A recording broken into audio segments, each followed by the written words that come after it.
Namilog ang mga mata ni Lyle nang may pumukpok sa kanyang ulo.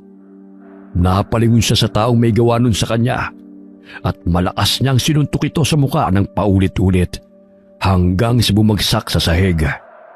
Akala niyo talaga kaya niyo ako mag-ina no? Yan ang malaking pagkakamali niyo. Malik lang naman ang pabor na hinihingi ko Ayaw niyo pang pagbigyan?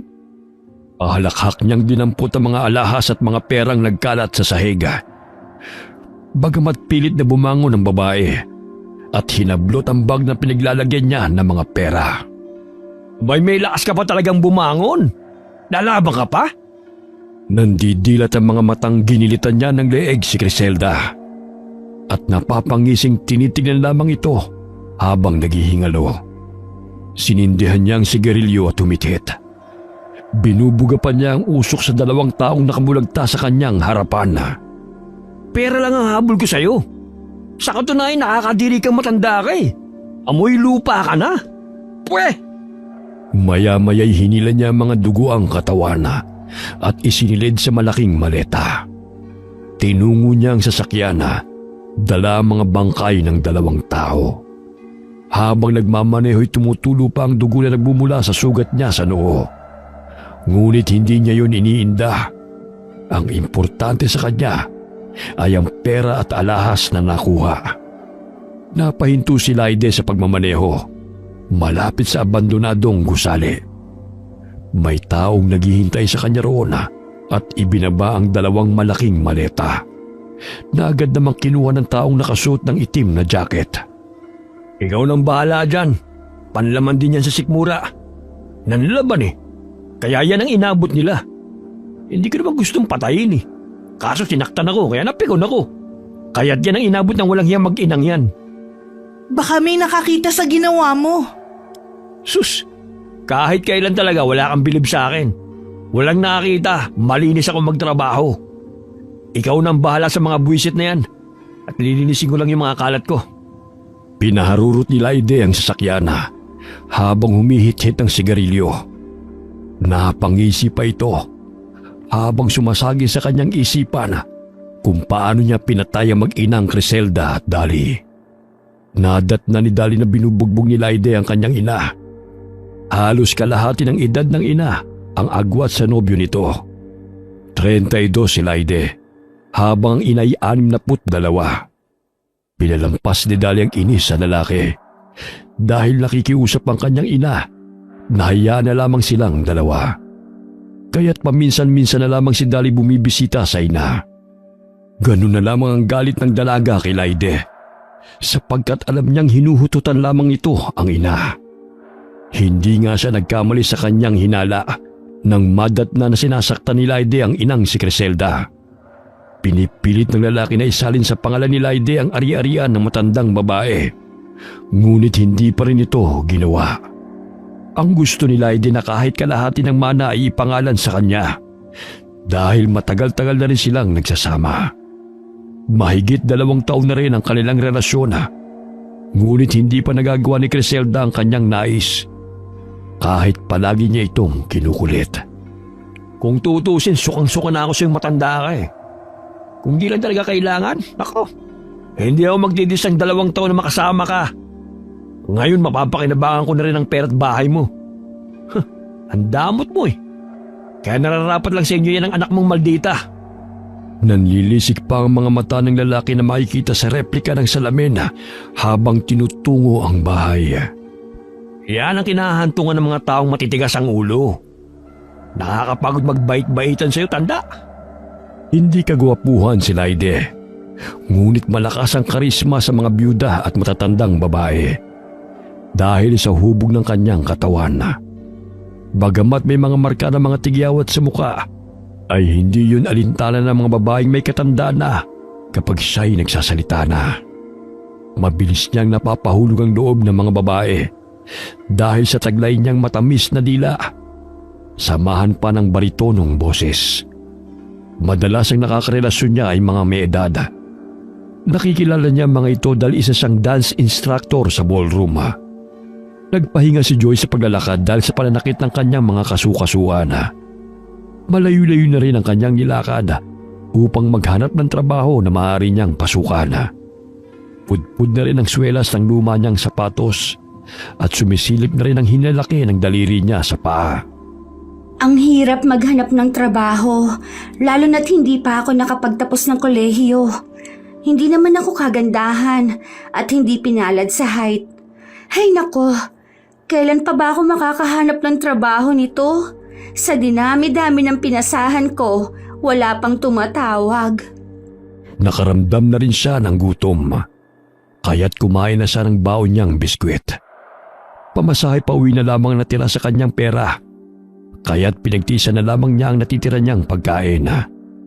Napahinto siya sa pagnguya nang may marinig na tugtog ng musika sa isang karinderya na may mga palamuti pang lobo sa labas. Naku, may bagong bukas yata. Matingnan nga. Inayos niya ang kanyang sarili at dali-daling naglakad patungo ng karinderya. Pangiti siyang pumasok sa pintuan at hinanap ang may-ari ng kainan. Ilang sandali lumabas ito mula sa kusina, bit-bit ang mga putahe. May mga inihaw rin kaya natakam si Joy nang maamoy yun. Magandang araw po, ma'am. Naghahanap po ako ng trabaho. Baka may bakante po kayo riyan. Kahit anong trabaho po, pwede ako. Oo, meron. Sa katunayan, kailangan ko talaga. Lalo na't kabubukas pa lang ng karinderya. Nagbabaka sakali akong lumago ang negosyo ko rito. Naku, sa amoy pa lang po ng niluto ninyo, natitiyak ko maraming bibili rito. Kung gusto mo, magsimula ka na ngayong araw. May kasama ka na rin si Elsa. Siya ang nag-iihaw. Huwag kayong mag-alala sa ibang putahe. Ako talaga ang nagluluto. Lalo na ang libreng sopas para sa mga customer natin. Talaga po ba, ma'am? Maraming salamat po. Kailangan ko po talaga ng trabaho. Sige, kukuha muna ako ng apron mo, ha? Para naman matulungan mo na si Elsa dyan sa paghahanda ng mga gagamitin natin. Walang pagsidla ng tuwa si Joy na matanggap siya sa trabaho. Hindi na niya pinalampas pa yun kahit tagahugas siya ng pinggana. Unang araw pa lamang ng pagbubukas ng karinderya ay marami na ang kumakain. Kinulang ang libreng sopas dahil sa sarap nito. Maging si Joy hindi mawari ang lasa ng mga niluluto ni Tina. Lalo na ang espesyal na sopas. Kakaiba ang pagkaluto nun sa mga putahe na kanyang natikman dahil sa sobrang sarap nito. Maraming salamat po talaga sa inyo, Ma'am Tina. Hindi ko po sukat akalain na dito lang pala ako makakahanap ng trabaho. Tsaka, isang sakay lang po ako mula rito pa uwi ng bahay. Pasensya ka na, ha? Kasi napasaba ka agad sa dami ng tao. Huwag kayong mag-alala. Kapag lumaki tong karinderya natin, magdadagdag ako ng tao. Inabutan ni Tina sina Joy ng 200 sa unang araw ng kanilang trabaho. Bukod sa kanilang sweldo, ay may tip pa silang natanggap sa kanilang amo. Alas 9 na nagsara ang kanilang karinderya na dapat sana'y alas 7 lamang ng gabi dahil dinagsa ng customer ang karinderya. O paano? Bukas uli, ha? Siguro dapat mga alas 7 nandito na kayo para naman maaga tayong makapagbukas. Walang problema po, ma'am. Maraming salamat po ulit. Tapos na nilang iligpit at hugasan ang lahat ng gamit. Habang papauwi nakasalubong ni Joy si Laide sa daan patungo ng karinderya. Sir? Sa karinderya ho ba ang punta ninyo? Sarado na po kasi kami. Ikaw ang bagong tauhan dyan sa karinderya. Hindi naman ako kakain May pupunta lang ako malapit dyan. Ay, pasensya na po. Akala ko kasi customer. Tumango-tango ang lalaki. Sabay na tumalikod habang humunguya pa ito ng bubble gum. Napabuntong hininga si Joy at nagpatuloy sa paglalakad patungo sa paradahan ng tricycle. Nang makarating sa bahay, ay patakbong tinungo ni Joy ang silid ng ina't kapatid. Nag-alala na rin si Aling Belen dahil alas 9 na ng gabi ay hindi pa siya umuwi. Nay! Natanggap po ako sa trabaho kaya ginabi po ako.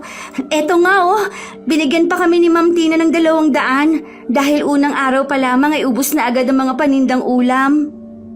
Talaga ate? Baka naman pwede akong sumideline dyan. Kahit pagkatapos ng eskwela, pandagdag lang sa baon tsaka matrikula. Nako, wag na. Tapusin mo na ang pag-aaral mo. Tsaka, walang makakasama si nanay dito kung gagabihin ako sa pag-uwi. May trabaho na ako, kaya wag ka na mag-alala pa. Ganoon na lamang ang kasiyahan ni Joy nang yakapin sa tuwa ang ina. Nag-aalala na rin siya sa kalusugan ng inang si Aling Belena dahil lumalapad na rin ang katarata nito sa kanang mata. Ngunit naglalabada pa rin ito upang itaguyod ang pag-aaral nila ni Gino. Matapos magpalit ng damit, ay agad na nakatulog si Joy dahil sa pagod. Malakas ang hilik nito na naririnig pa ni Gino sa kabilang kwarto. Pambira naman tong si ate oh. Ang lakas ko makahilik. Daig pa ako ah. Tinakpan na lamang ni Gino ang tenga gamit ang unana. Sa gayon ay makatulog pa siya dahil maaga pa siyang papasok ng paaralan kinabukasan. Hindi na nakapagkolehiyo si Joy matapos na makagraduate sa senior high school. Madalas na rin kasi nagkakasakit si Aling Belena kaya't naawa na siya sa ina. Pinagpahinga niya ito sa paglalabada dahil nagka-pneumonia. Kaya't kinakailangan makainom ito ng gamot bago pa lumala ang sakit nito. Oh, ito ang baon mo, bunso. Tipirin mo na muna yung 100. Makakaluwag-luwag din tayo kapag nagkasahod na ako. Huwag ka mag-alala ate. May natitira pa naman akong pera sa pagbabarter sa terminal. Iwan mo na lang yan kay nanay. Pambili niya ng merienda. O siya, mauna na ako. Nay, inumin mo ang gamot mo ha. Huwag ka magpapagutom. Tumango si Aling Belen at tinapik ang pisngi ng anak. Maagang naging solong magulang si Aling Belena, kaya tinaguyod niyang mag-isa ang pag-aaral ng mga anak. Namatay ang kanyang asawa sa engkwentro ng mga rebelde laban sa mga sundalo. Ngunit maging ang mga sibilyana ay nadamay sa panahong yun dahil biglaan ang labanan malapit sa palayan. Nagkataon na napadaan ang mga sundalo at hindi alam ng mga magsasaka na sa kabilang kalsada ay naroon din ang mga rebelde. Nagpalitan ng putok. Ilan sa magsasakay tinamaan ng balang pinakawalan ng mga rebelde laban sa mga sundalo. Kabilang na roon si Mang Rene na binawian ng buhay. Pagdating ni Joy sa karinderya ay nakabukas na ito. Naroon na si Tina na abalang nagluluto. Good morning po, Ma'am Tina. Naku, ako na po magmamarinate ng mga karne. Ang aga nyo naman. Maaari naman po akong pumasok ng 6:00. Ayos lang, wala pa namang masyadong gagawin eh. Isa pa gusto kong ako mismo ang magluluto. Nakasanayan ko na rin kasi. Tinuro pa ng lola ni Inay ang recipe na to. Sige po, Ma'am. Ihahanda ko na lamang po ang mga pinggan sa mesa. Ilang sandali dumating na rin si Elsa at nagsimula na magsiga ng apoy sa uling. Napapansin rin niya ang ilang mga taong napapadaan sa karinderya at nagtatanong kung may naluto na ba. Agad niyang kinausap ang mga customer at ipinaghain ng almusal. Ito po ang libreng sopas ninyo, sir. Kahango lang po niyan. Agad na hinigop ng lalaki ang mainit na sopas. Maya-maya'y parami na ng parami ang mga kumakain kaya't hindi na magkamayaw si Joy sa pag-aasikaso sa mga tao. Maging si Tina'y tumutulong na rin matapos nitong makapagluto. Tila walang kapaguran si Tina.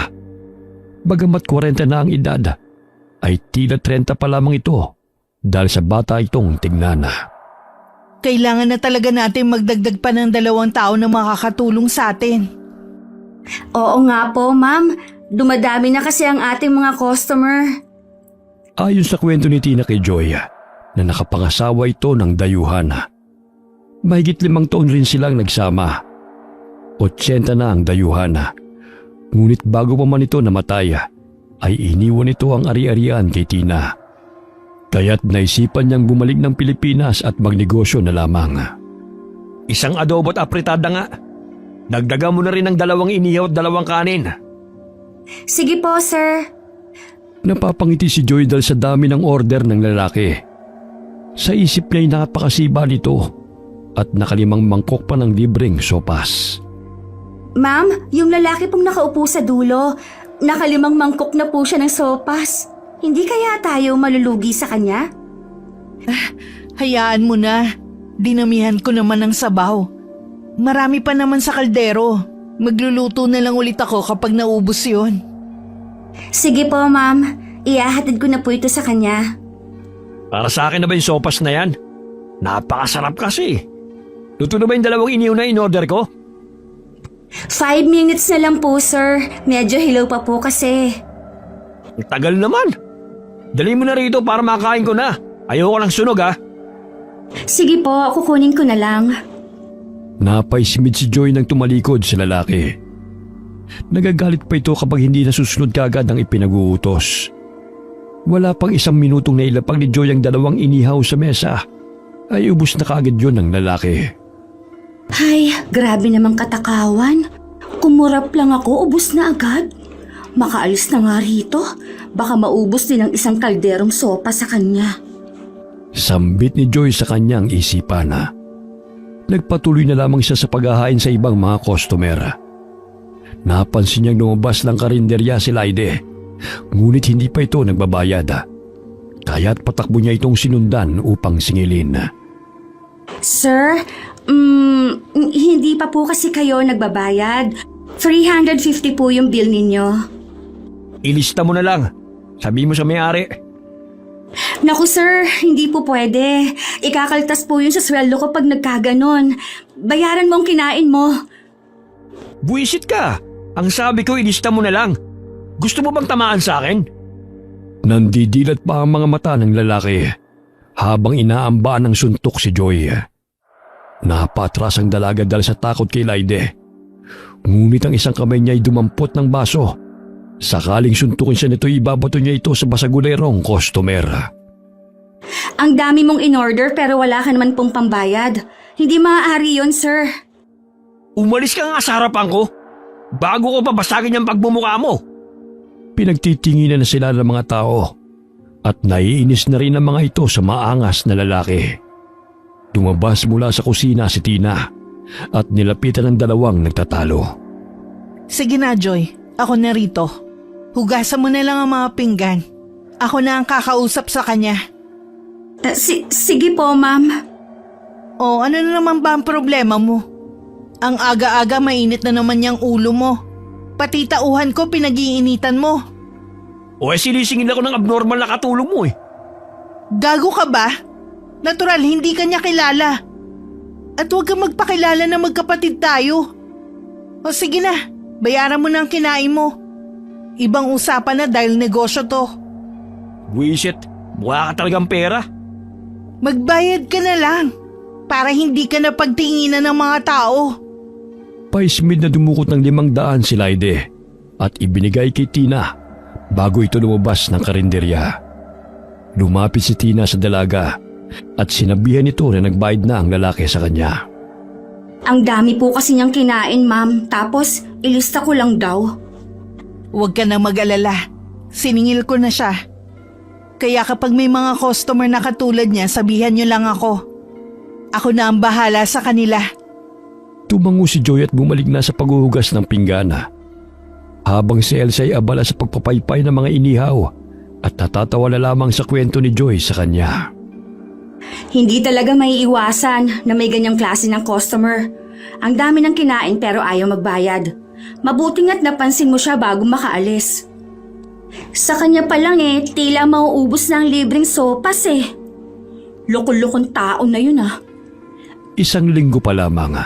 Ngunit parami ng parami ang mga putahing niluluto ni Tina. Ayon na rin sa dami ng mga customer. Dinudumog ang karinderya ni Tina dahil sa libreng sopas at lettuce. Bukod pa ron ay mura pa ang mga putahe. Ma'am, sakaling kailangan niyo po ng tulong, pwede ko po kayong tulungan sa pagluluto. Kaya ko na to. Pero magdadagdag ako ng tao para may mag-aasikaso sa mga customer. At tutulong sa inyo ni Elsa. Lumalago na rin kasi tong karinderya Hindi na kaya ng 2 tao lang. Baka may kakilala ka. Ipasok mo rito. Sige po. Tamang-tama. Si Myra nakaklase ko noon. Nagtanong sa akin ng nakaraang araw. Aba, sabihan mo siya. Para makapagpahinga naman kayo ni Elsa. Bukas na bukas po, sasabihin ko sa kanya. Tsak na magiging masaya yon. Palaging nag-overtime sa trabaho si Joy. Lingguhan ng kanilang sahod at malaki-laki ang ibinibigay ni Tina sa kanila. Basta't masipag lamang at hindi reklamador sa trabaho. Wow, ate! Ang daming grocery ah! Aba, may ensimada pa na paborito ko. Napadaan kasi ako sa sari-sari store, kaya naalala ko kayo ni nanay. Alam kong paborito niyo ang ensamada. Tsaka, bumili rin ako ng gamot at vitamins ni nanay. Nasa na ba siya? Maagang nakatulog ate. Mabuti na raw ang pakiramdam niya. Bukas sasamahan ko siya sa follow-up check-up niya sa doktor. Ay, oo nga pala. Oh, etong pamasahin ninyo. Tsaka, may sobra na yan para pang merienda ninyo. Ay, grabe! Yayamanin na tayo ngayon ah. Loko-loko, 500 yayamanin agad. Dati kasi 100. Halos 1 linggo ko pang tinitipid eh. O siya, iligpit mo na tong pinamili ko. Pagod ako. Gusto ko na matulog. Ako na ang bahala sa mga dala mo. Tatapusin ko lang ito sinusulat ko. Magpahinga ka na rin dyan. Hindi pa dinadalaw ng antok si Gino. Kaya't matapos ang kanyang mga takdang aralin, ay pinandar niya ang radyo upang makinig ng balita. Ayon sa balita, ilang buntis at mga bata nang nawawala. Ngunit wala pang nakakaalam kung sinong nasa likod ng kidnapping. Sa Karatig Baryo lang yun ah. Sana naman huwag nang umabot dito sa amin. Napakadelikado na talaga ngayon. Bata't matanda, wala na talagang kawala sa mga taong masasama. Kinuha niya ang tsako na palagi niyang ginagamit sa pag-iensayo ng martial arts. Ibinigay pa yun ng kanyang tiyo Ramona sapagkat kinahiligan nito ang arnis at tsako. Ang tiyo rin ang nagturo sa kanilang magpipinsan kung paano gamitin ang mga yon sapagkat idolo nito sina Jackie Chan at Jet Li. Kailangan ko na ulit mag-ensayo ng self-defense. Mas mainam na maging handa kaysa naman sa walang alam. Kinaumagahan napadaan si Gino sa karinderya na pinagtatrabaho ng kapatid sakay ng tricycle. Maaga pa lamang ay marami nang pumipila, kaya't ang karinderya ay unti-unting lumaki hanggang sa naging restaurana. Tinadayo na rin yun ng mga taong naninirahan sa Karatig Baryo. Napapadalas na rin ang pagpunta ni Laide sa kainan. Ngunit sa araw na yun ay may kasama itong babae na may katandaan. Ano ba yan? Ang sagwang tignan? Akala talaga nila sila lang ang tao. Dito pa talaga nagsusubuan at naglalambingan. Yung babae parang teenager lang ha. Tapos, ang lalaki may kakapalan ng mukha. Akala mo naman kung sinong gwapo. Pinutakte naman ang pimple marks ang pisngi. Bumalik na naman yung lalaking yan dito. Nako, bantayan mo yan ha. Baka lumabas naman ng walang bayad. Nako, di mangyayari yon. Hindi ko talaga siya tatantanan. Oh, ito. Luto na ang inihaw na order nila. Dalhin mo na sa kanilang mesa. Bago pa lang gamin yan, kasama ang mamasang niya. Ay, oo nga no. Parang lola na niya ang kasama niya. May jowa na, may lola pa. Age doesn't matter. Mapapasana all ka na lang talaga. Napabuntong hininga si Joy at lihim na natatawa habang lumalapit sa mesa ni Laide. Napatigil lamang ang mga ito sa paglalambingan nang nilapag ni Joy ang kanilang order sa mesa. Good noon po. Ito na po ang order ninyong inihaw. Tsaka andito na rin po ang free na sopas. Mamaya dagdagan mo yung sopas ko ha. Gusto ko kasi maraming sabaw eh. Para may lakas ako mamaya. Sige po sir. Ilang kaldero po ba? Ilang mangkok po ang kaya ninyong ubusin? Basta! Dalhan mo na lang ako rito pag naubos to. Umalis ka na nga. Naririndi ako sa pagmumukha mo eh. Lihim na napaismid si Joy nang tumalikod. Halos maduwal pa siya nang hinalikan ng lalaki sa labi ang babaeng kasama nito. Sa hinuha niya ay mahigit 60 na ang edad nito. Ew! Kala mo naman kagwapuhan kung makaasta. Ang pangit din naman. Feeling pogi ang matching. Joy, kasama mo na ba ang kaibigan mo? Mamaya po ma'am. Mga alauna raw po siya pupunta rito. May inasikaso lang po kasi siya kanina. Mabuti naman kung ganon. Siya nga pala. Mga alas 6 tayo magsasara mamaya. Meron kasi kung pupuntahang importanteng meeting. Ganun po ba, ma'am? Sige po, isasalin ko na lang po yung sopa sa isang kaldero para mahugasan ko na po yung malalaking kaldero at kaserola. Kayo na muna ang bahala rito ha. Magpapahinga lang ako sa kwarto. Kapag dumating ang kaibigan mo, sabihin mo na lang na pwede na siya mag-umpisa ngayon. Ikaw na ang bahala magturo sa kanya kung anong gagawin. Walang problema po, ma'am. Sige po, magpahinga na po kayo. Kami na ni Elsa ang bahala rito. Ilang sandali narinig ni Joy na naguhurumentado na naman ang lalaking kanyang kinaiinisana. Kaya't kumuha siya ng malaking mangkok at inilagay sa mesa ng lalaki. Ito po, sir, ang libreng sopas ninyo. Sigurado akong hindi kayo mabibitin. Iniinsulto mo ba ako? Bakit ang laki-laki ng mangkok na yan? Ay, hindi po. Sa katunayan, nireserve ko po yan sa'yo. Kagaya ng sinabi mo na dapat may lakas ka mamaya. Kaya ayan, hindi ka mabibitin. Yung adobo at apritada, dagdagan mo! Kung ano-anong kinukuda mo riyan, bilisan mo! Ang kupad-kupad mong kumilos! Okay po, sir. Pinapanalangin ni Joy na sana'y mabilaukan si Laide. Hindi nga siya nagkamali. Biglang humarang sa lalamunan nito ang karne nang higupin nito ang sopas. Halos hindi na ito makahinga dahil sa hawak-hawak pa nito ang lalamunan na. Hinahampas ng kamay ng kasama nitong babae ang likod ni Laide. Sa gayon ay lumabas ang bumara sa lalamunan ng lalaki. Hay nako, bunga yan ng katakawan. Diyos ko, mas pumangit talaga siya lalo. Hoy, tulungan natin. Baka mamatay pa yan dito. Patakbong tinungo ni Elsa ang kinaroroonan ng kanilang kostumera at malakas na pinukpok ang batok nito. Subalit hindi pa rin ito magawang mailabas ang karne. Lumapit si Joy at ilang ulit na hinambalos ang likod ng lalaki gamit ang hawak nitong tray. Ilang sandali pa'y tumilapon ang karne. Ay, grabe. Hindi man lang inuya, nilunok lang. Ikaw! Ikaw babae! Gusto mo talaga akong patayin, no? Hala siya, hindi kaya. Ikaw na nga tong tinutulungan, ikaw pa tong galit. Hindi kasi matatanggal ang bumara sa lalamunan mo kapag hindi nilakasan. Magpasalamat nga ho dahil nailuwa pa yung karne. Kung hindi, baka natuluyan ka na. Ay, totoo po yan, sir. Gusto mo bang dagdagan na sopas para mahimasmasan ka? Huwag na! Aalis na kami ng girlfriend ko rito! Lihim na napangiti si Joy sapagkat sinadya niya talagang lakasan ang paghampas sa likod ng kinaiinisang lalaki. Sa parang yun ay makaganti man lamang siya. Namumula pa ito dahil maging ang ibang mga customer ay natatawa sa nangyari kay Laide. Sobrang arte. Pa-impress na sana napunta pa sa disgrasya. Ay nako, nakakatawa talaga siya. Mas lalo talaga siyang pumangit. Nakita mo ba ang mukha niya? Halos lumuwa ang mata niya. Ay, sandali. Nakabayad na ba sila? Ah, oo. Inabutan ako ng pera ng kasama niyang babae.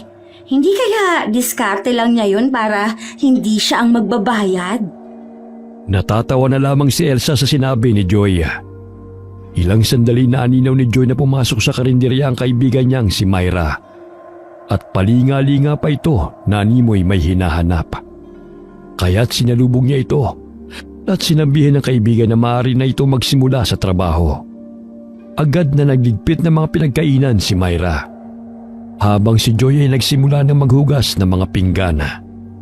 Napakunot ang kanyang noo nang makita ang sangkap ng sopas na maihalin tulad sa balintataw ng tao o hayop. Hindi yun nahiwa. Sa hinuhan niya ay nakalimutan lamang yung hiwain at agad na inilagay sa sopas. Mata siguro ito ng baka. Ayon na rin sa special recipe na sinasabi ni Ma'am Tina.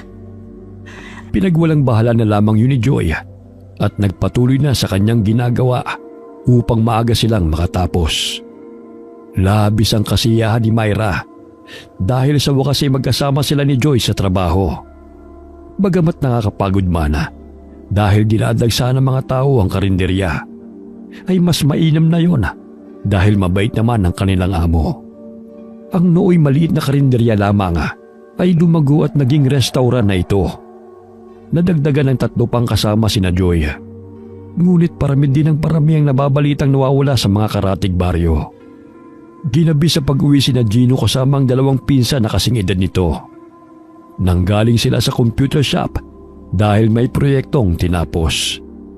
Napahinto sila sa paglalakad nang mapansin na may humarang na kotse sa kanilang harapan. Nakaramdam ng kaba si Gino at ang 2 pinsan nito. Naalala ng binatilyong dala niyang tsako sa tuwing gagabihin siya sa pag-uwi. Mga tol, alam niyo bang daan papuntang San Jose? Malayo pa ho rito ang San Jose. Diretsuhin niyo lang po yung daan, sir. Ganun ba? Ang Sitio Bantod. Wala pong sitio banto dito sa baryo. Baka nagkakamali po kayo ng daan. Napansin ni na Gino na may 2 lalaking bumaba sa itim na kotse. Wala silang nakitang plaka, kaya't kinabahan na sila. Marahang binuksan ni Gino ang bag upang kunin ang tsako dahil sa kahinahinalang kilos ng mga lalaking kanilang kausap. Wala ring dumaraang ibang tao sa oras na yon. Ang tsako ay kahoy sa magkabilang dulo, habang sa gitna ay kadena. Ilang sandali biglang sinakal ng isang lalaki si Greg, kaya't agad na binunot ni Gino ang tsako mula sa kanyang baga. Lumabas rin ang kotse si Laide upang ipasok ang mga binatilyo sa sasakyan. Ngunit malakas siyang hinampas ni Gino gamit ang tsako, dahilan na tamaan ito sa mukha. Lintik kang bata ka. Sino kayo? Anong kailangan niyo sa amin? Huwag nang marami pang tanong kung ayaw niyo masaktan pa. Kinuha ni Laide ang samurai sa loob ng kotse at pangisipa itong lumapit sa binata. Lingid sa kalaman ng mga ito na ang 3 magpipinsan ay maalam sa martial arts. Muling hinampas ni Gino ang kamay ng lalaki na may hawak ng patalim, dahilan na mabitiwan niya ito. Tinadyaan siya ni Gino sa sikmura, dahilan na mabuwal si Laide mula sa kinatatayuan nito. Napakatapang mong bata. Mahuli lang kita pag hihiwa-hiwalayin ko yung katawan mo. Kayo palang mga salarin. Hindi ako papayag na isa sa amin na mabiktima nyo. Patpatin man ang katawan ni Gino, ngunit maliksi itong kumilos katulad sa 2 niyang pinsan. Nanimoy nakikipagpatintero sa mga kalalakihang sumusugod sa kanila. May takip na mga itim na maskara ang mga mukha ng mga lalaki, kaya't hindi nila ito nakikilala. Bumunot ng baril si Laide, ngunit maliksing tumalon si Gino, tinadyakan muli ang kamay ng lalaki, dahilan na nagngingit-ngit ito sa galit. Sumampa si Gino sa ibabaw ng kotse at paulit-ulit na sinipa ang panga ng kanyang kalaban, dahilan na magmumug ito ng sariling dugo. Ganon din ang pakikipagpambuno ng 2 niyang mga pinsan sa 2 lalaking sumusugod sa kanila. Nasugatan si Greg sa tagiliran dahil sinaksak siya ng lalaki. Ngunit malakas na hinambalos siya ni Gino sa ulo ng tsako, dahilan na bumagsak ito sa lupa.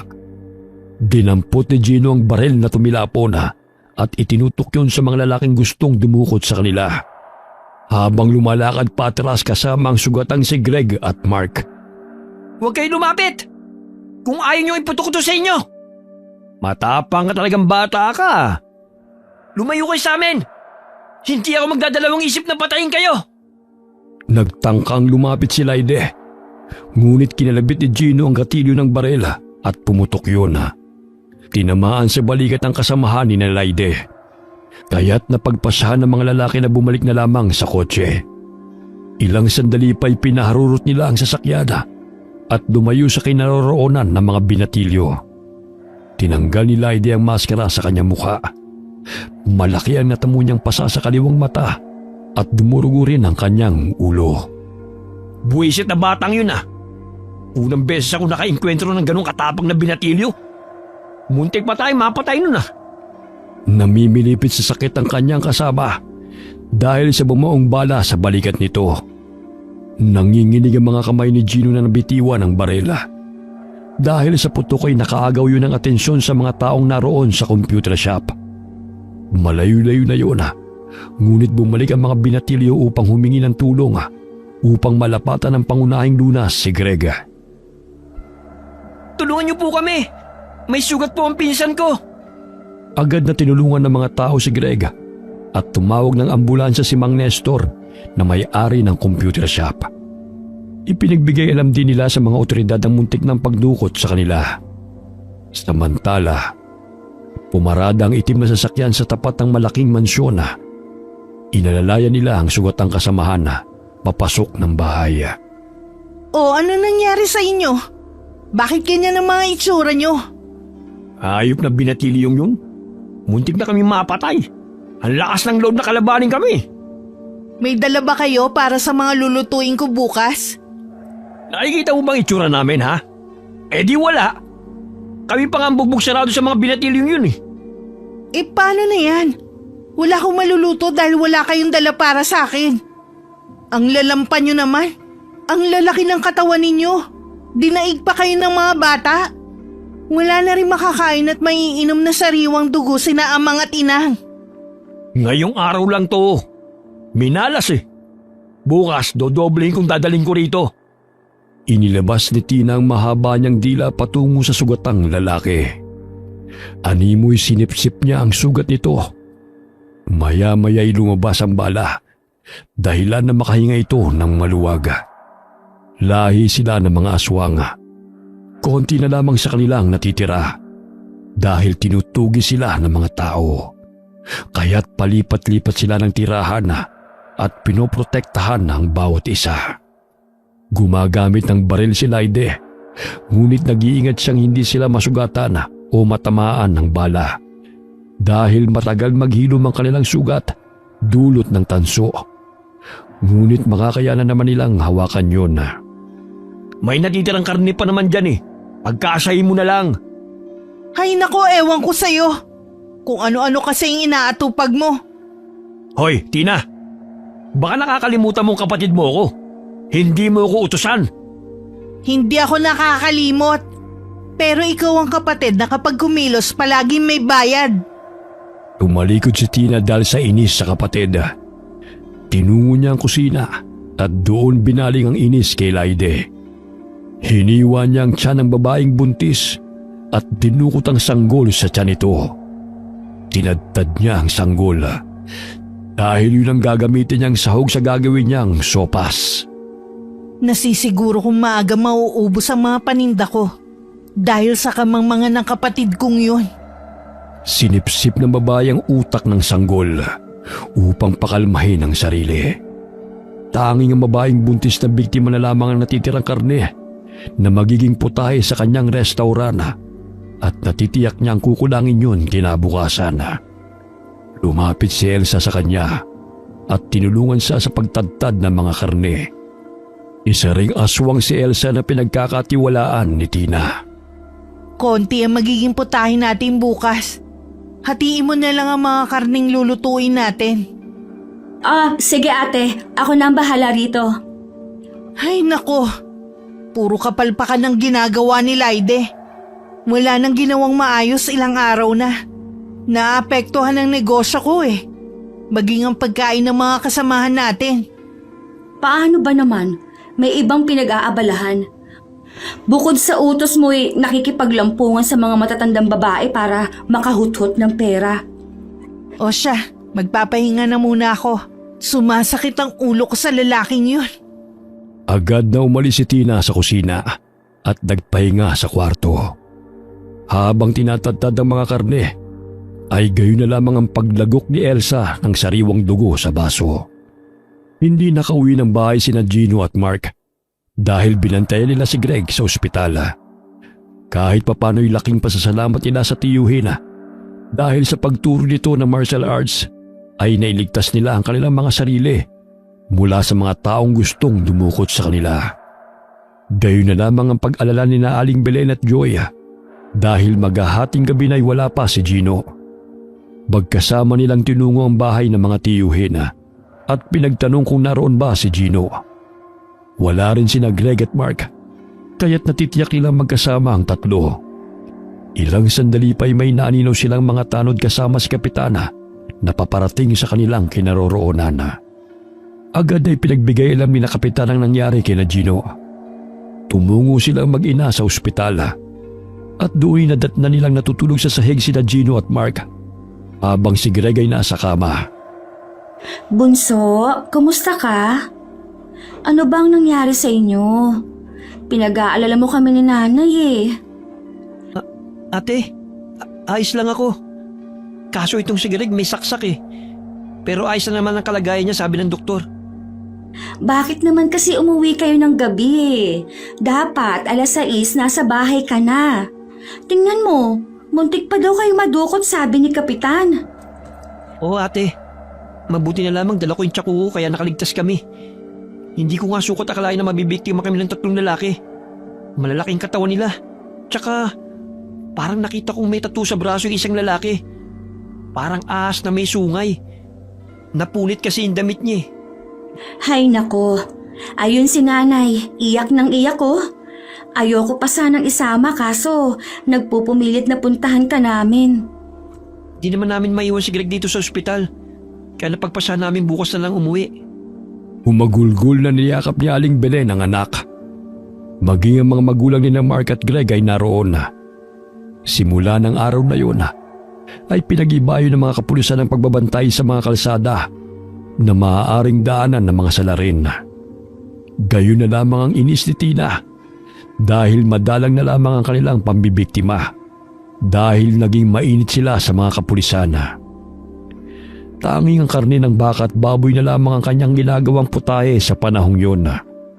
Ngunit hinahanap-hanap pa rin ang kanilang mga suki ang dating niluluto ni Tina.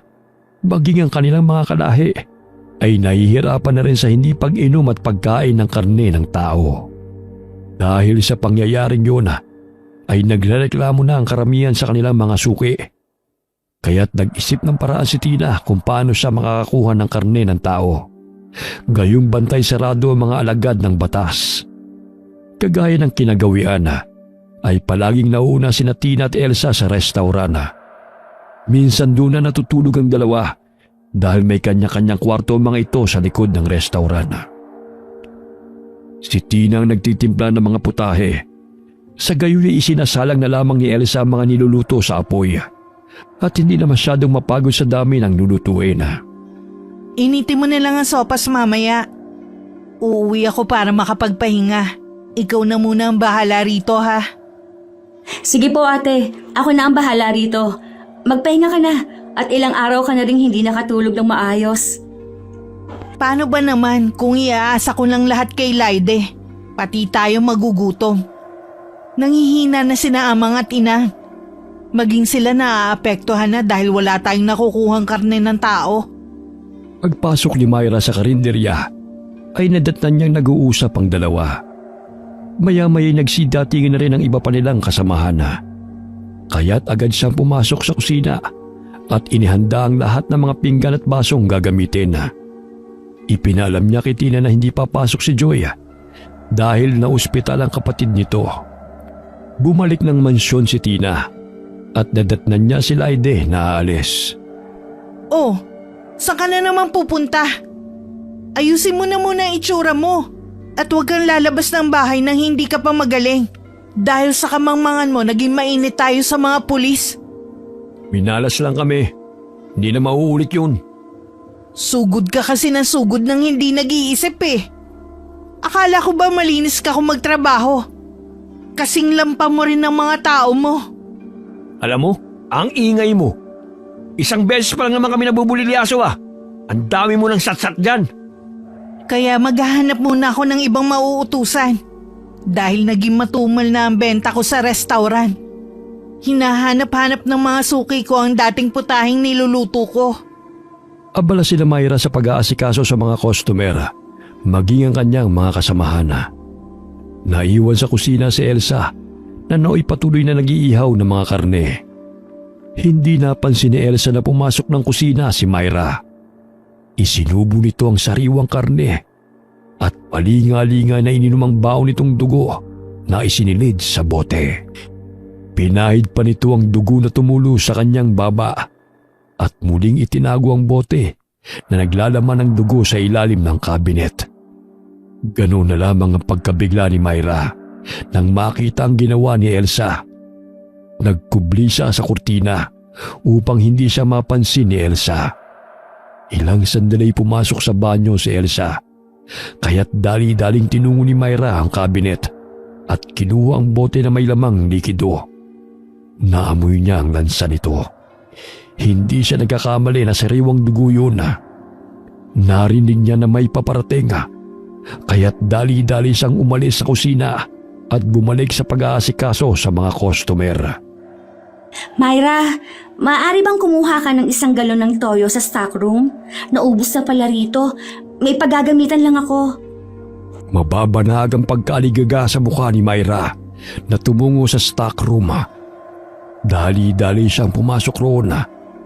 Pagkakuha ng toyo ay mabilis niyang tinungo ang pintuan. Ngunit bago pa man siya nakalabas ng pinto, ay laking gulat niya na naroon na sa kanyang harapan si Elsa na nakangisi. Nakita mo ba ang toyo, Myra? Tumangu-tango si Myra. Ngunit mababanag ang takot sa mukha nito.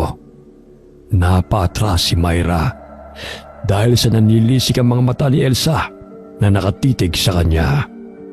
Namilog ang kanyang mga mata nang makitang may bitbit itong patalim na panghiwa sa karne. Bago pa man siya makahingi ng tulong, ay malakas na itinarak ni Elsa ang patalim sa ulo nito. Kumurap-kurap pa ng 2 beses ang mga mata ni Myra bago bumulagta sa sahig at nagkalat ang malapot na dugo. Hindi ako tatanga-tanga para hindi ko malaman ang ginawa mo. Ang pagkakamali mo lang ay isa kang pakialamera. Lumabas ng stockroom si Elsa na tila walang nangyari. Kinandado rin niya ang pinto. Sa gayon ay walang makalam na naroon ang walang buhay na si Myra. Oras ng uwian. Ngunit hindi napapansin ng kanyang mga kasamahan na lumabas ng restaurant si Myra. Kaya nagtanong ang isa nilang kasama kay Elsa kung nasaan na ito. Ay, hindi pa ba siya nakabalik? Kanina nagpaalam kasi sa akin na aalis. Ang sabi niya may pupuntahan lang daw saglit, kaya pinayagan ko naman. Umuwi na lamang ang mga empleyado matapos na mailigpit ang lahat ng mga gamit. Maliban kay Elsa na palagi nagpapaiwan sa restaurant dahil siya ang pinagkakatiwalaan ni Tina sa pera. Sinarado niya ang mga pintuan at sinimulan ng tadtarin ang katawan ni Myra. Isinilid niya sa malaking icebox upang hindi ito mahalata na karne ng tao. Ang ulo'y inilagay niya sa plastik. Agad niyang nilinis ang bodega na tila walang krimen na naganap. Kailangan pa naman namin ng sariwang dugo at lamang loob ng tao. Tamang-tama, ikaw ang kasagutan sa aming gutom. Ilang sandali bumukas ang pintuan. Batid ni Elsa na si Tina yon dahil ito lamang ang may hawak na susi ng restaurant bukod sa kanya. Oh, ano yung hawak mo? Bakit parang abala ka yata rito? Oh, itong ulo. Paborito ni na inang at amang. Pakialamera kaya pinatay ko na lang. Baka may nakaalam sa ginawa mo, ha? Sa susunod, huwag kang pumatay rito. Nilinis ko na ang lahat at walang bahid na dugo sa paligid. Isa pa, tinadtad ko na ang katawan niya at lulutuin na lang natin bukas. Dadalhin na lang natin kay na amang ang mga kamay at paa. Itong utak, baka gusto mo sa'yo na. Huwag na. Gagawin ko munang sopas yan. Nagrereklamo na kasi ang mga customer dahil umiba na raw ang lasa ng luto natin. Pakuluan mo na lang ang mga karne. Tsaka siguraduhin mong wala kang naiwang bakas dyan, ha? Sunugin mo ang mga gamit ng babaeng yan para hindi tayo mabisto. Hindi ako katulad ng kapatid mong puro kayabangan ng pinaiiral. Sinabi ko sa mga tauhan natin na lumabas ng restaurant si Myra, tapos hindi na bumalik. Basta siguraduhin nyo lang na walang makakaalam ng sekreto natin. Alam mo namang ito lang ang paraan para tayong mabuhay. Maagang pumasok ng trabaho si Joy. Sa dalay nakasalubong niya si Aling Maria at hinahanap nito ang anak. Hindi ito umuwi kagabi galing trabaho. Hindi po ako pumasok kahapon dahil nasa ospital po kami ni Inay. Ipagtatanong-tanong ko po sa aking mga kasamahan kung nakita nila si Myra. Mangiyak-ngiyak ang ginang sa paghahanap nito sa anak. Kahit may katigasan ng ulo si Myra, ay hindi naman ito nagagawang hindi umuwi ng bahay. Pagdating ni Joy sa pinagtatrabahuhan, ay agad niyang tinanong sa mga kasamahan kung nakita ba ng mga ito si Myra. Ngunit hindi alam ng mga ito kung saan ito pumunta. Lumabas kahapon. Nagpaalam nga sa akin na babalik naman daw siya kaya pinayagan ko. Hindi ko akalain na hindi pala siya bumalik rito hanggang sa kami ay magsara na. Naku, saan kaya yun nagpunta? Nag-aalala na si Aling Maria sa kanya. Baka may kinatagpo. Kahapon kasi napansin ko na parang aligaga siya eh. Tapos yun, nagpaalam siya sa akin na aalis saglit. Wala naman siyang nabanggit sa akin na may boyfriend siya. Pero may nanliligaw sa kanya. Baka tinganan na siya. Naku, wag naman sana. Humihikbing naguhugas ng mga pinggan si Joy. Ilang sandali nahulog ang kutsara, kaya't dinampot niya ito. Napansin niya na may ilang beads sa sahig. Naalala niya na gawa sa kulay berde na beads ang pulseras ng kanyang kaibigan. Dinampot niya yun at hinanap pa ang ibang beads sa sahig. Oh, anong hinahanap mo riyan? Wala, nahulog kasi tong kutsara, kinuha ko lang. Huwag ka nang mag-alala, uuwi rin yung kaibigan mo. Alam mo naman na may pagkapilay ang si Myra, di ba? Parang hindi nga makafocus sa trabaho. Napansin ko kasing panay tingin sa cellphone niya nun. Oo, may katigasan ng ulo nun. Pero hindi naman yun naglalayas. Baka na-inlove na talaga ang kaibigan mo, kaya hindi niya sinasabi sa'yo ang lahat ng ganap niya sa buhay. Malungkot ay pinagpatuloy ni Joy ang paghuhugas ng mga pinagkainan. Ngunit sumasagi sa kanyang isipan kung bakit nagkalat ang mga beads na napigtas katulad sa pulseras na pagmamayari ni Myra. Ilang araw ang lumipas, ngunit wala pa ring balita sina Joy sa pagkawala ni Myra. Lahat ng kamag-anak, kaibigan at kakilala pinagtanungan na nila. Ngunit walang sino man ang nakakaalam kung saan siya naroroon. Ipinagbigay alam na rin ng kanyang pamilya sa mga kapulisan dahil isang linggo na itong nawawala. Hindi kaya isa siya na biktima ng mga mandurukot, ate? Gaya ng muntik na kami makidnap. Yun nga ang ikinakatakot ko, bunso. Pero wag naman sana. Alam mo, ate, narinig ko sa balita na maaaring ibinibenta ng mga mayayamang pamilya ang mga laman loob ng mga biktima. Kapalit ng mga organs ay limpak-limpak na pera.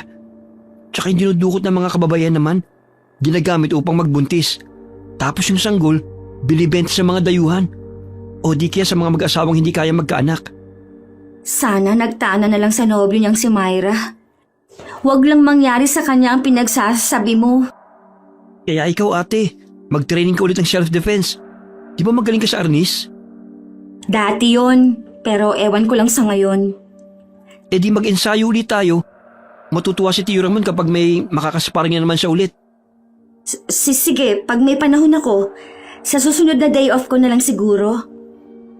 Hindi natin alam kung kailan susulpot ang masasamang loob na yan. Kaya kahit papano, madepensa natin ang sarili natin sa panahon ng kagipitan. Gusto pa sanang matulog ni Joy dahil day off niya nung araw na yun. Bagamat pinilit siya ng kapatid na pumunta sa bahay ng kanilang tiyo. Pinsan si Tio Ramon ng kanilang ama. Nadat na nilang nagtuturo ito ng martial arts sa mga bata ng libre sa tuwing araw ng linggo. Isa siyang guro sa PE. Ngunit nakahiligan niya ang martial arts, kaya nasisiyan siya magturo sa mga kabataan. Umanga pa rin si Tio Ramon sapagkat kahit papano'y maliksi pa rin kumilos sa magkapatid. At kailangan lamang na mag-ensayo upang mas lalong gumaling ang mga ito. Naku, pasimple ka lang, ate. Pero ang galing mo pa rin sa arnis. Ay, parang kinakalawang na nga ako eh. Sus, kinakalawang na ba yun? Kung hindi ka nabundol ng van, edi sana nung high school, ikaw ang representative sa arnis. Si Tio pa naman ang nagtuturo. Natitiyak ko mananalo ka. Pero ayaw ng tadhana. Nasayang lang ang pag-iensayo ko dahil sa walang modong driver ng van na yon. E di ipagpatuloy mo ngayong magaling ka na. Tsaka magaling ka na naman eh. At malakas pa yung mga binti mo. Hindi ka napilay. Binting stainless? Hay naku, iba ang galaw ko noon kumpara ngayon. Kaya nawalan na talaga ako ng gana, bunso. Pero ngayon kailangan mong bumalik sa martial arts. Hindi lang dahil sa palaro sa eskwelahan, kundi makaligtas sa mga taong halangang kaluluwa. Dumidilim na kaya nagpaalam na ang magkapatid kay Tiyo Ramona. Ganun na lamang ang tuwa ng tiyuhin ang bumisita ang mga pamangkin sa kanya. Madalas ay inaabutan niya ng pera si Gino sa tuwing pumupunta ito sa kanya. Kaya't ganun na lamang ang pasasalamat ng pamangkin dahil laking tulong yun sa kanyang pag-aaral. Nakaramdam ng gutom ang magkapatid kaya tinungo nila ang bakery malapit sa isang hotel.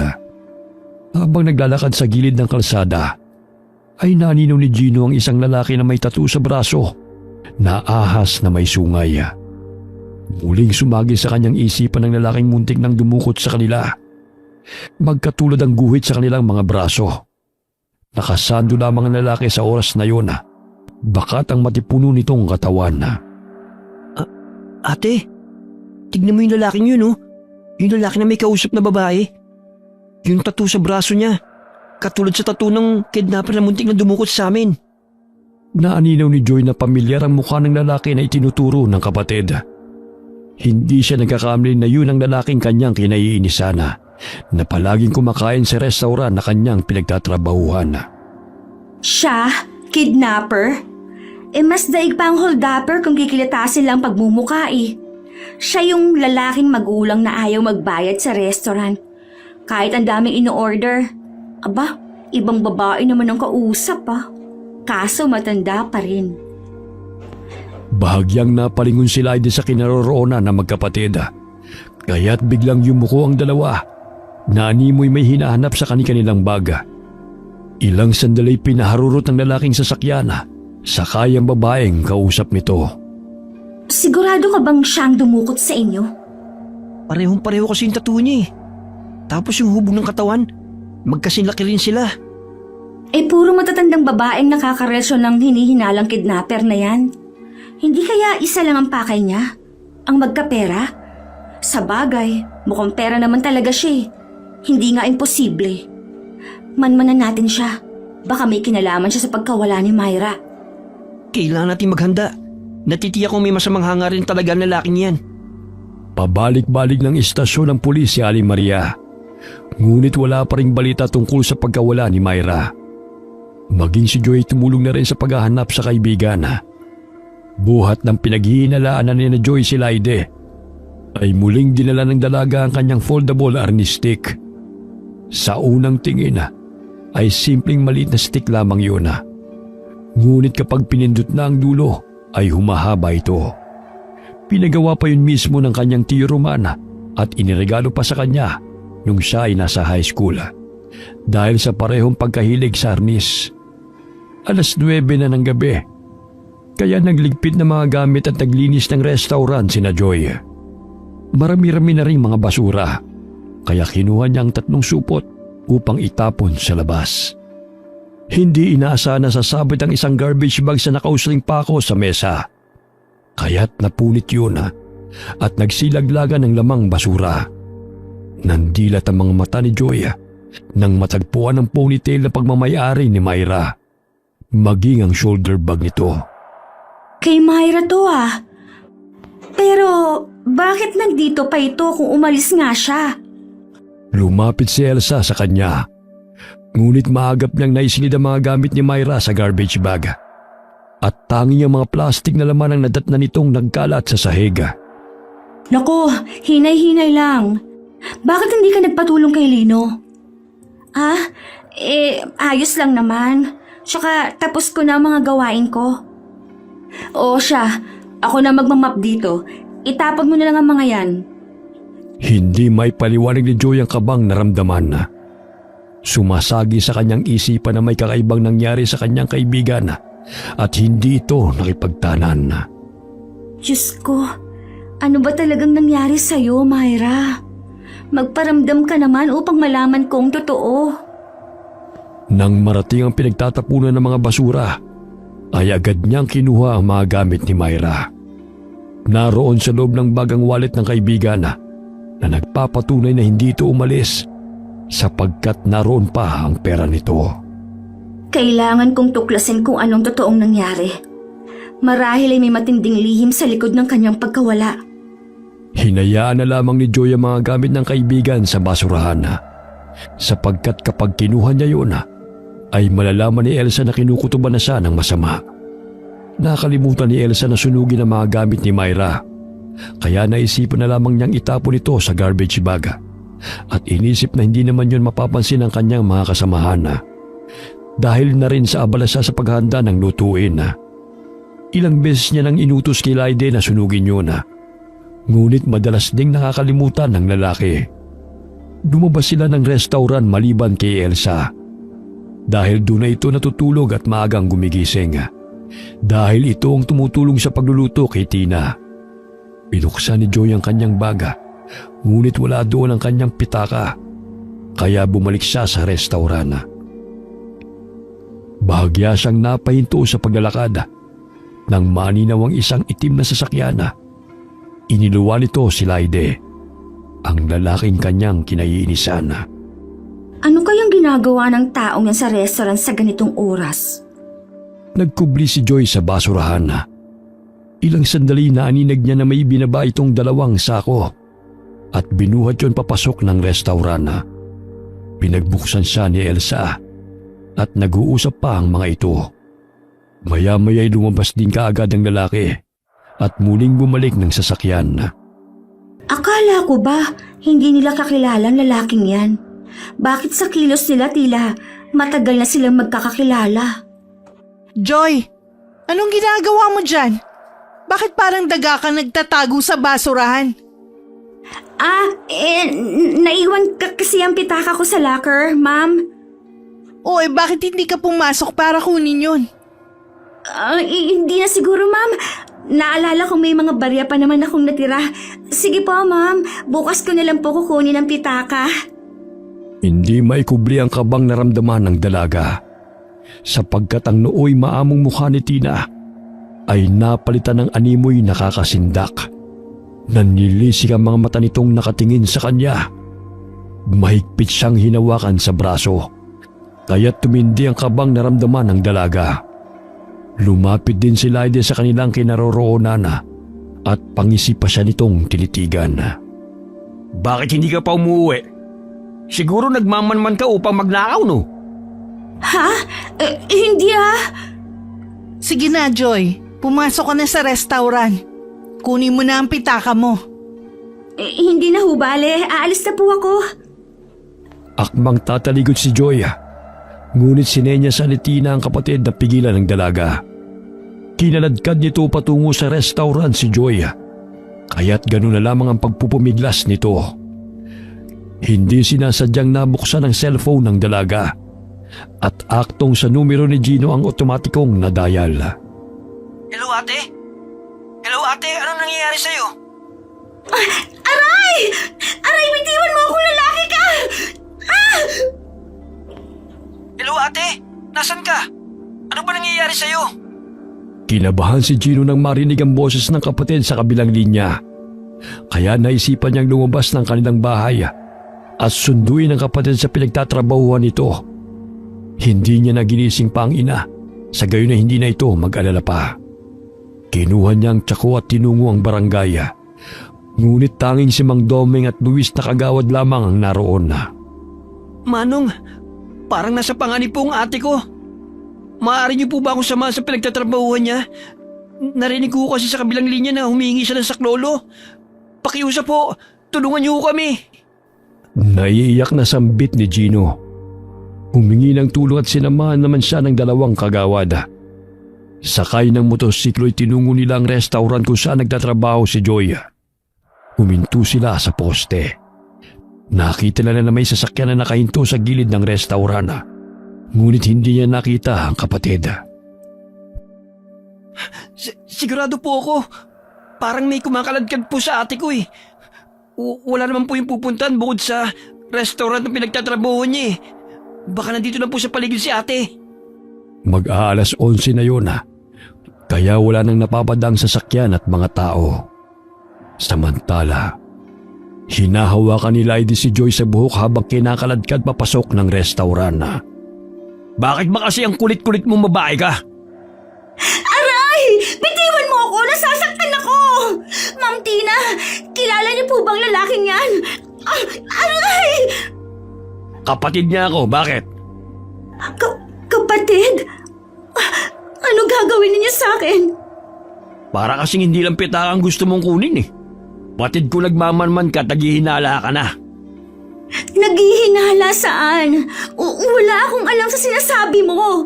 Bitiwan mo nga ako! Binalibag ni Laide si Joy, kaya't napasubsob siya sa sahig. Paulit-ulit siyang tinadyakan ng lalaki habang umingisi pa ito sa tuwing nakikita siyang namimilipit sa sakit. Naaninig ni Joy na matalim na nakatanaw lamang sa kanya sina Elsa at Tina habang sinasaktan siya ni Laide. Kuyom ang kamaong pilit na bumangon ni Joy at dahan-dahan niyang binuksan ang baga at kinuha ang foldable na arnis. Ma'am Tina, Elsa, tulungan niyo ako! Sa ikinikilos mo kasi, Joy, parang may nalalaman ka na eh. Alam mo namang ang pinakaayaw ni Ma'am Tina, ang mausisa, di ba? Wala akong alam sa sinasabi mo, Elsa. Hindi naman ako nanguusisa. Hindi ako bulag para hindi ko makita na kinalkal mong laman ng basurahan. Sa palagay ko'y minakita ka doon. Kaya't ganyan ka na lang kung maghalongkat ng mga gamit sa kusina kanina. Nagkakamali ka, Elsa. Hindi naman ako naghahalongkat ng kung ano-ano. Ay naku, kasalanan mo naman kasi Elsa eh. Ilang beses kong sinabi sa'yo na sunugin mo ang lahat ng mga gamit para walang makakita. Inutos ko yun kay Laide. Nakalimutan daw kunin. Hindi ko sukat akalain na naroon pa pala sa basurahan. Magturuan pa talaga kayong dalawa? O siya, dispatchahin mo na yan para wala na tayong problema. Muling sinabunutan ng lalaki si Joy at iniangat ang kanyang ulo. Walang ano-ano'y pinindot niya ang dulo ng arnis stick at bigla yung humaba. Tinusok niya ang tiyan ni Laide at hinambalo sa maselang parte ng katawan nito ng paulit-ulit. Ganun na lamang ang paghawak ni Laide sa kanyang pagkalalaki dahil sa naramdamang sakit. Aray, buwisit kang babae ka! Babasagin mo pa talaga ang itlog ko Wala namang pakinabang yan eh. Kaya dapat basagin katulad sa pagmumukha mo. Napatras ang lalaki dahil nagulat ito sa ginawa ni Joy. Maging si Tina at Elsa hindi makapaniwala sa galing nito sa arnis. Hinihingal na tumayo si Joy at hinambalos muli ng arnis ang maangas na lalaki. Ganun na lamang ang pagsangga nito habang umaatras. Masasaktan mo nga ako! Ngunit pinapagod mo lamang ang sarili mo! Hindi ka na makakaligtas pa rito! Aray! Anong ginawa ninyo sa kaibigan ko? Saan niyo siya dinala? Hay nako, Laide, ang laki ng katawan mo. Pero bakit parang dadaigin ka pa ng babaeng yan? Tumahimik ka nga dyan! Kung ayaw mong matamaan sa akin! Sumampa si Joy sa mesa at malakas na tinadyakan sa panga ang lalaki. Dahilan para magsilaglagan ang kanyang mga ngipin at mabuwal sa kinatatayuan nito. Tumalsik pa ang dugo nito sa bibig. Dumampot ng kutsilo si Elsa at ibinato yun kay Joy. Ngunit maliksi itong hinampas ni Joy gamit ang arnis. Hindi ko sukat akalain na matapang ka pala, Joy. May angking galing ka rin pala pagdating sa arnis. Kaso nga lang hindi uubray ang galing mo dahil hindi ka na makakalabas pa rito ng buhay. Umapalakpak pang sambit ni Tina. Sa pagkakataong yun ay nasisiguro ng dalaga na hindi nga nagtana ng kaibigan, kundi dinukot o di kay namatay na ito, kagaya ng sinabi ng kanyang kapatid. Mga walang hiya kayo! Ano ang ginawa ninyo sa kaibigan ko? Kahit malaman mo man, wala ka na magagawa pa dahil hindi mo na siya makikita pang muli. Ang sama-sama ninyo! Mga wala kayong awa! Hindi na umuubra ang awa kapag kami at ang mga kalahi namin ay nakakaramdam na ng gutom. Napigtas ang tali sa isang sako.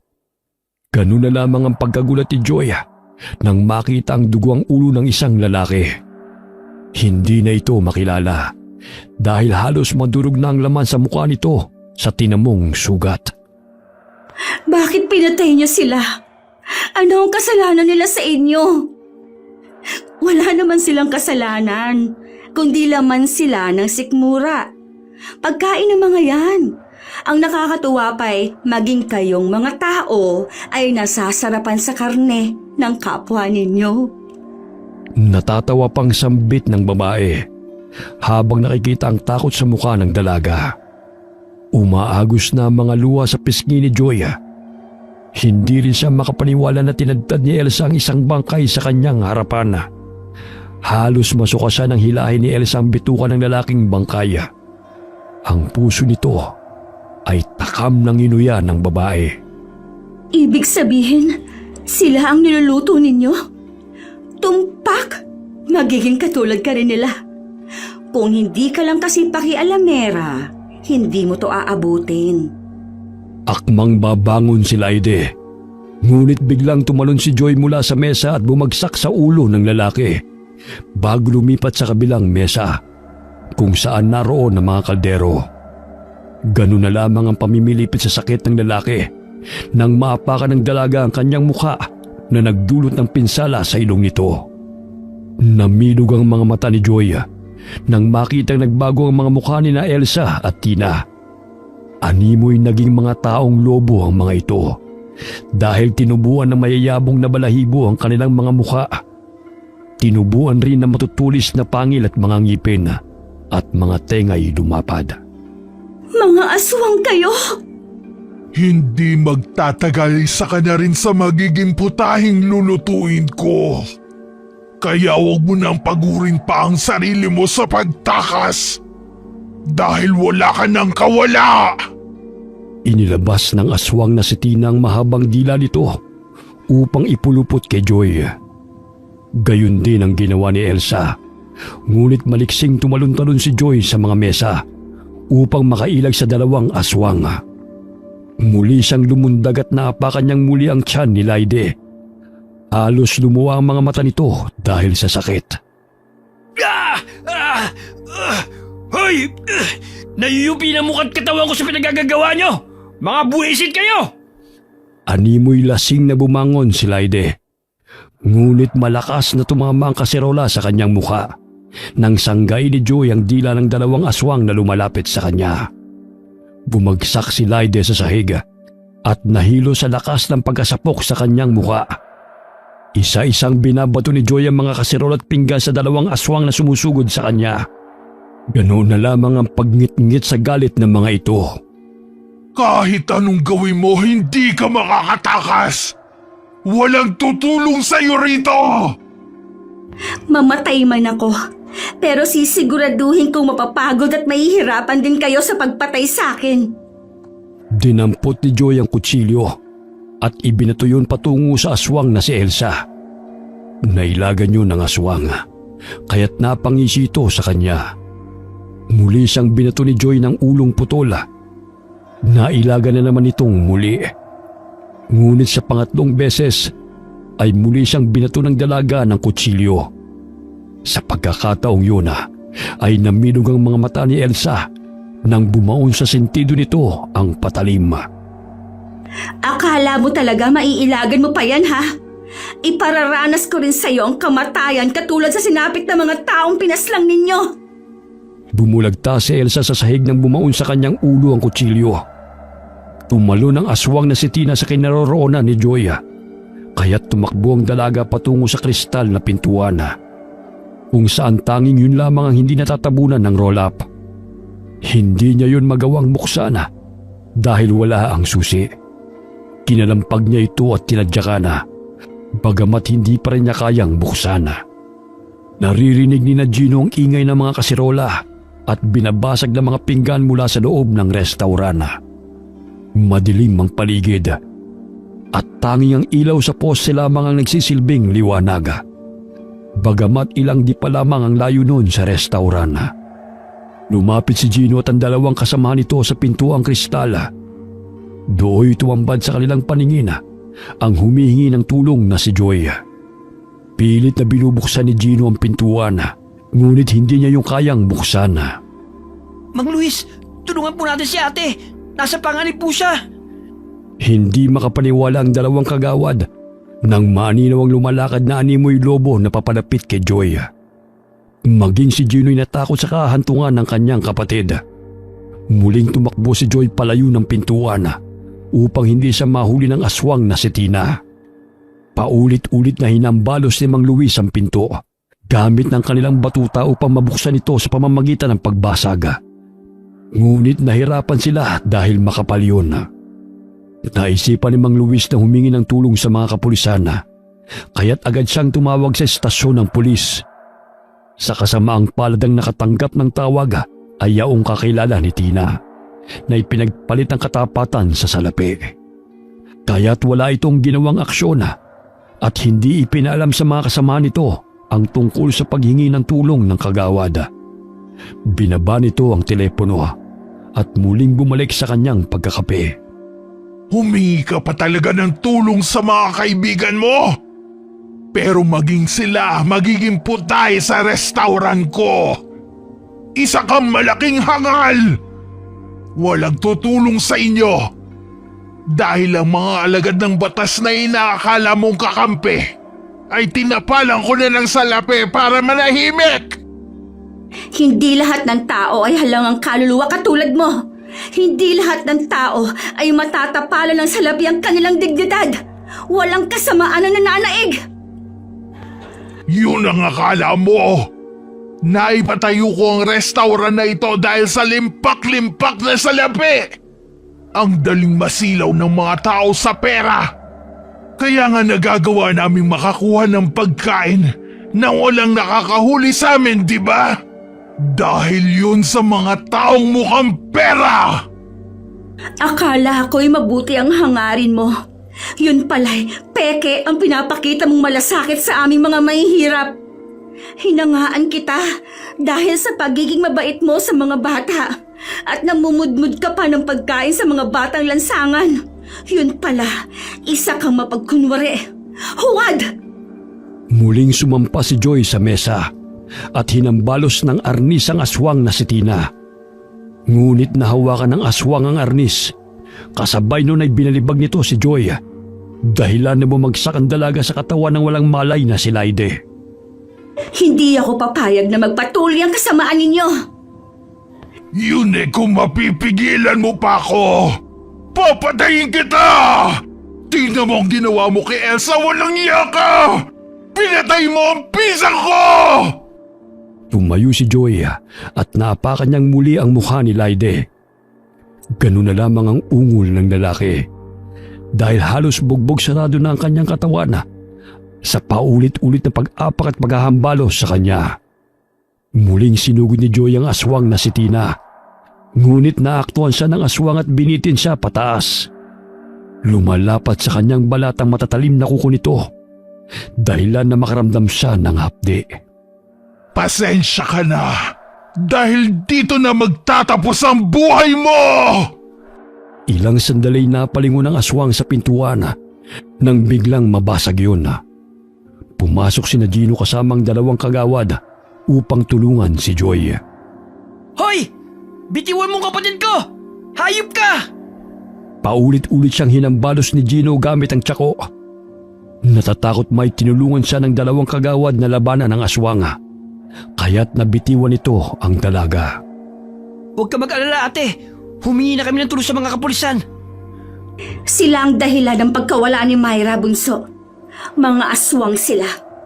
Maging ang mga taong napapabalitang nawawala ay ginagawa nilang pagkain at iniluluto rin nila dito sa restaurant. Umalis na tayo rito bago pa tayo malapa ng aswang na yan. Narinig nilang may kotseng paparating. Ang akala ni namang Doming at Mang Luis ay mga pulis na yun. Ngunit napailing ang dalawang kagawad nang makita na dalawang kalalakihan ang naroon at tinutukan sila ng baril. Mang Luis, akala ko ba humingi kayo ng tulong sa mga kapulisan? Maging ang Ginoo ay nagtaka dahil walang pulis na dumating. Tinutukan sila ng baril upang pumasok sa loob ng restaurant. Nangangatog ang mga kamay ng dalawang kagawad habang hawak ang mga batuta. Ngunit may nakapangkaldero si Gino sa sahig at ibinato yun sa lalaki. Dahilan na magkaroon ng pagkakataon si Mang Domeng na hambalusin ng batuta ang dalawang lalaking may baril. Samantala, dinaganan ng aswang si Gino at kinagat ito sa binti. Ganun na lamang ang palahaw ng binatilyo. Paulit-ulit na hinampas ni Joy ang aswang na si Tina sa ulo. Kaya't nabaling ang atensyon nito sa kanya. Kung hindi ka magpapahuli, itong kapatid mo na lalampa-lampa na lang ang lalantakan ko! Anong lalampa-lampa ha?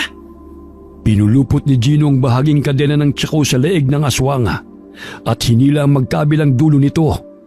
Dahilan na mabitiwan siya ng aswang. Halos pumutok ang ugat sa mga mata ng babaeng aswang dahil sa hindi ito makahinga. Papatayin kitang aswang ka! Huwag mo siyang bitawan, bunso, hanggat kaya mo. May kukunin lamang ako. Dali-daling kinuha ni Joy ang malaking kaldero at inilagay yun sa ulo ng babaeng aswang. Inusok niya sa katawan ng aswang ang mga tinidor at mga kutsilyo. Ganun na lamang ang atungal nito dahil sa nararamdamang sakit. Namnamin mo ang sakit kung paano mo pahirapan ang mga taong pinatay mo. Lalo na ang kaibigan ko! Kinuha niya ang malaking patalim na ginagamit ito sa paghiwa ng karne. Nagpupumiglas ang aswang.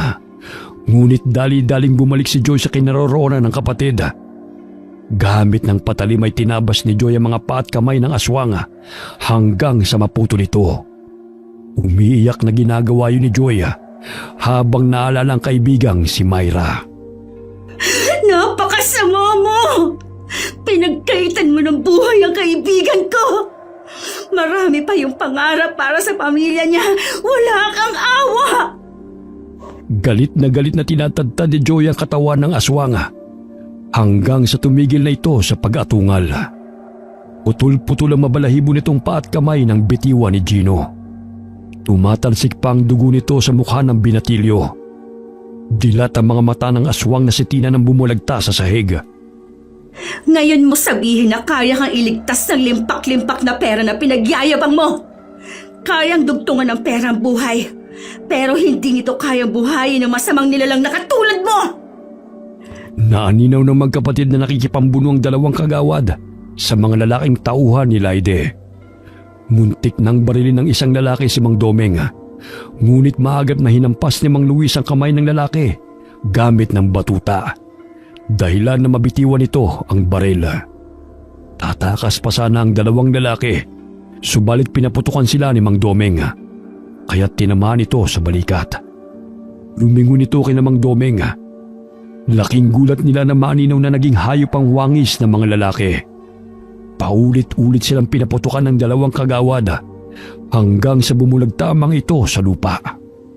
Ate, halika na. Umuwi na tayo. Patay na siya. At saan kayo pupunta? Walang aalis!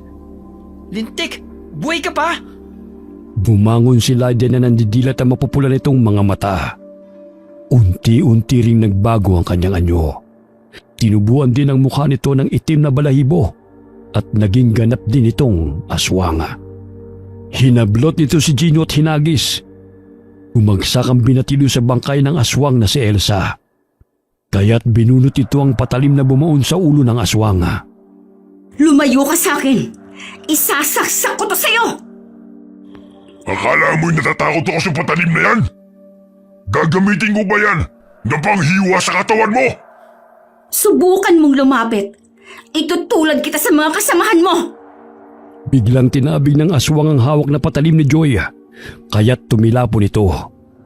Hinihingal na kinapa ng dalaga ang kaldero na nakatakip sa ulo ng aswang na si Tina. Eh dito sa kaldero, matatakot ka na?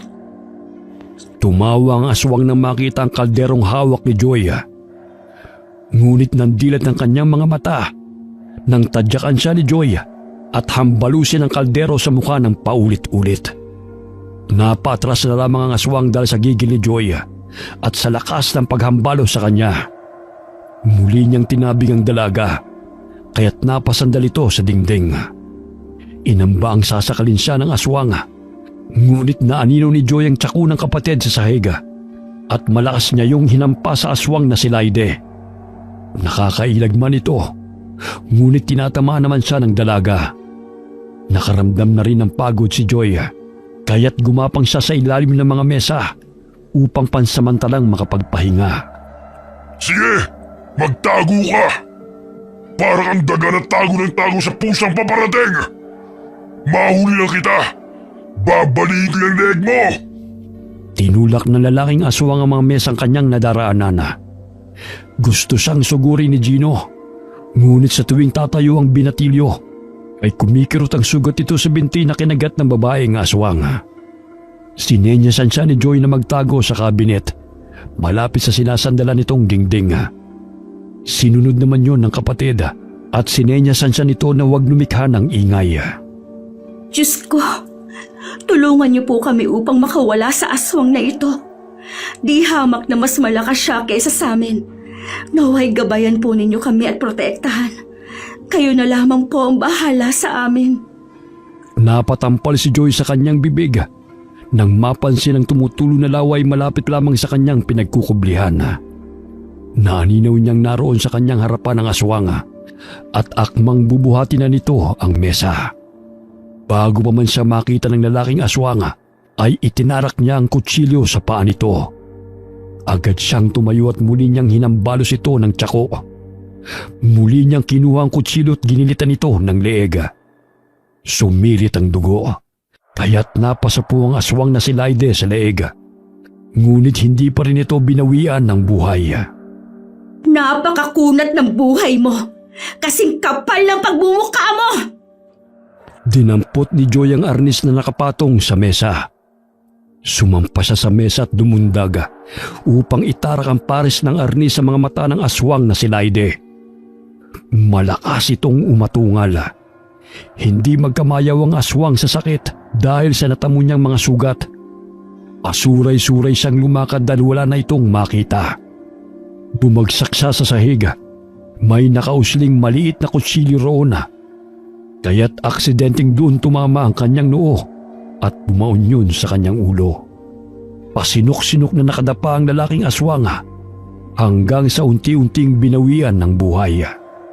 Nilapitan ni Joy ang kapatid at mahigpit itong niyakap. Hindi siya makapaniwala na napatay nila ang aswang at ligtas silang magkapatid.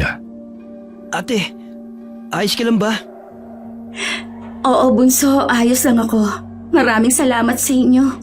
Siguro kung hindi niyo ako pinuntahan, tsak tinadtad na ako ng mga yon.